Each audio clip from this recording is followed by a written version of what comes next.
안녕하세요. 부자가 되기 위한 지름길을 찾아주는 최진용 강사입니다. 오늘은 절대로 빼놓을 수 없는 주제인데요. 수용과 환지에 대해서 알아보겠습니다. 요즘 가장 많이 받는 질문 중 탑3에 드는데요. 이 땅은 수용될 가능성이 높다? 아니면 환지로 받아야 한다? 등등 많은 이야기를 지금 시청하시는 여러분들도 들으셨을 겁니다. 인정하시나요?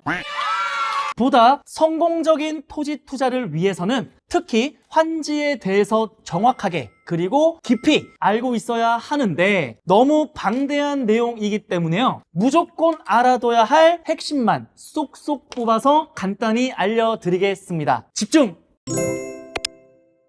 도시개발 사업이라고 하는 건 쾌적한 도시 환경의 조성과 공공복리의 증진을 위해 주거, 상업, 산업, 유통, 문화, 복지 등의 기능이 있는 단지 혹은 시가지를 조성하기 위해 시행하는 사업이라고 말하는 겁니다. 여러분들도 알고 계셨을 거예요. 근데 도시개발법에 근거하여 조성되는 것으로 입지적 제한이 없으며 민간이 주체가 되어 규제가 비교적 자유롭기 때문에 택지개발에 비해 사업이 빠르게 진행된다는 장점이 있습니다. 택지개발 사업은 국가나 지자체가 주거종합계획에 따라 개발하는 지역으로 대규모 사업으로 진행됩니다. 택지개발 사업의 시행은 도시개발 사업과 달리 공공이 주체가 되는데요. 국가, 지자체, 한국토지주택공사, 지방공사, 주택법에 따른 주택건설 등의 사업자가 시행하게 됩니다. 요약하자면 도시개발 사업은 도시개발법이 되겠고 목적은 다양한 기능의 단지나 시가지 조성으로 이루어질 것이며 도시기본계획으로 진행하고 사업 방식은 수용, 환지, 동시에 같이 이루어지는 혼용 방식으로 이루어진다는 것인데 주체는 공공,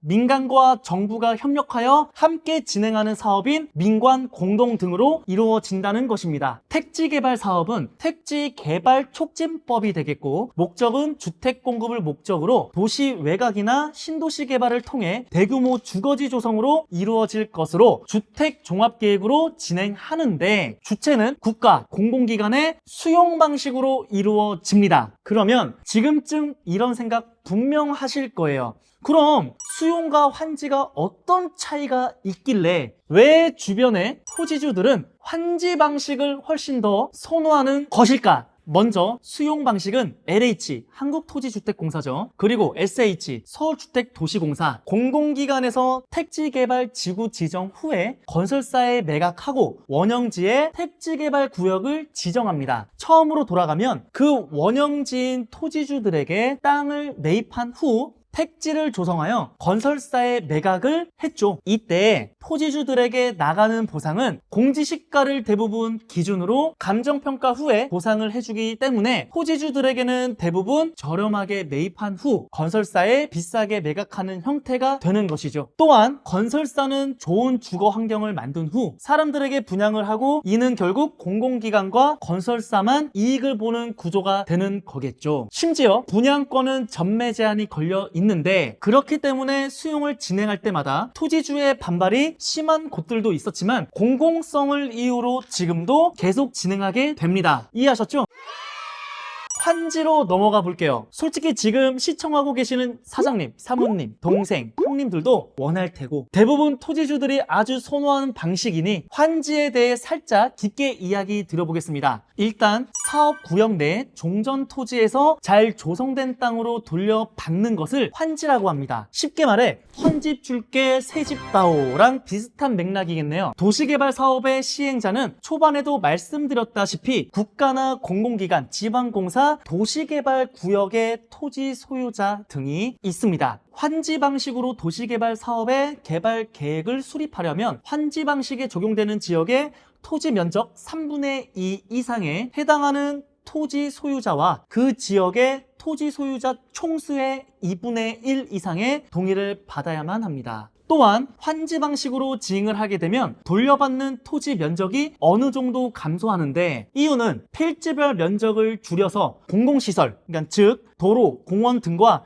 채비지를 확보해야 하기 때문이죠. 근데 걱정하지 마세요. 내 땅의 크기는 줄어들어도 토지의 용도 변경으로 가격이 상승하기 때문에 더 큰 이득이 되겠습니다. 환지 방식은 도시개발구역을 지정하고 사업 시행자가 사업을 진행하여 용도가 변경된 땅을 토지주들에게 환지로 받는 것입니다. 그 이후에 토지주는 개별한지인 단독주택, 집단한지는 아파트겠죠. 이렇게 신청을 하거나 매각이 가능합니다. 집단한지 시에 건설 및 분양을 지주공동사업으로 진행하는 것이 가능하고, 그렇기 때문에 수용 방식에서 LH 등 공공기관과 건설사가 가져갔던 수익을 환지에서는 누가? 땅 주인이 갖는 것이라고 할 수 있겠습니다. 이러니 토지주 입장에서는 당연히 뭐가? 환지가 훨씬 좋겠죠.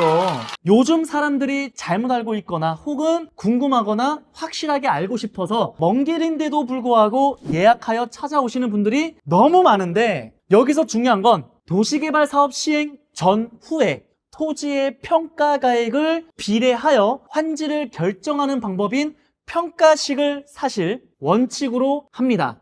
조금 헷갈릴 수가 있는데, 원래 예전에는 면적식 방법으로 시행을 했습니다. 예를 들어 A의 토지는 100평, B에 있는 토지는 300평이라고 가정했을 때 간보율 50% 해야 한다면 A 토지는 50평, B 토지는 150평을 받게 되겠죠. 자, 그런데 도시개발 사업으로 지정된 구역에서 모든 토지가 같은 가격으로 형성되지는 않겠죠. 용도별로 혹은 중심부에 있는 토지와 구역 끝의 토지는 가격 차이가 날 수밖에 없는데, 이걸 무시하고 평수로만 결정을 한 겁니다. 용도가 변경되어 더 좋은 토지로 받게 되니까 더 넓은 평수의 땅 주인이 당연히 유리했겠죠. 그래서 바뀐 것이 면적이 아닌 땅의 가격으로 평가를 해서 환지를 받게 하겠다, 이 말이죠. 이해가 좀 되시나요?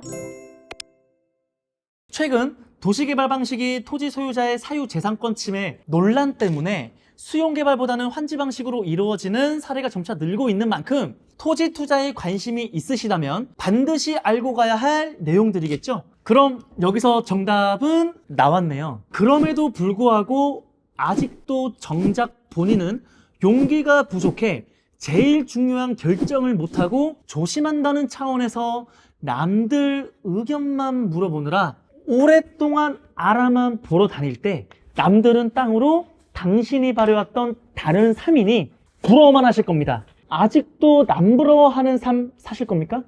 여러분들 중 분명 계실 겁니다. 부정하고 싶어도 현실이죠? 여러분, 지금 가슴에 손을 얹고 곰곰이 생각해보세요. 내가 바라던 삶을 살고 있는지. 이상 부자가 되기 위한 지름길을 찾아주는 최진용 강사였습니다. 감사합니다.